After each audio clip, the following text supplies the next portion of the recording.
আর ধরো কি আর সপ্তাহে সপ্তাহে তুমি জানো কোন সপ্তাহে টাকা দিছিলে আমার তো মনেই নাই। কেন কয়দিন আগে তো দিলাম।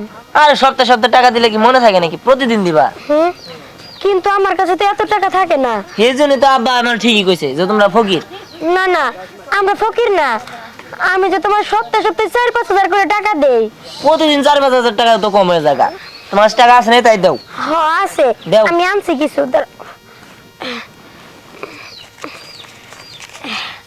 এই যে এই 500 টাকা আমি রাখি, আমার কিছু কেনাকাটা করতে হইব তো, বাড়িতে বাজার সদাই নাই। আর 2000 টাকা দিয়ে কি হবো? 500 টাকা দাও, 2500 টাকা দেন কিছু একটা হবো।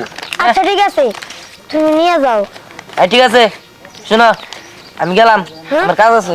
এই কেমন জানি তুমি প্রত্যেকবার টাকা নাও, তখনই টাকা নেওয়ার পরে আর আমার কথা মনে থাকে না। 2 মিনিটের সময় দাও না আমারে। আরে টাকা নেওয়ার পর তোমার দিয়ে আমি কি হ্যাঁ? কি মানে? তোমার কাছ থেকে কি করবো? আমার একটা অনেক বড় বড় লোকের সাথে আবার সাথে মিটিং আছে, আমি একটা জরুরি ও, গেলাম। যাও। যাক, আমি তো আজকেও কিছু টাকা দিতে পারছি। এভাবে জমাই তৈব।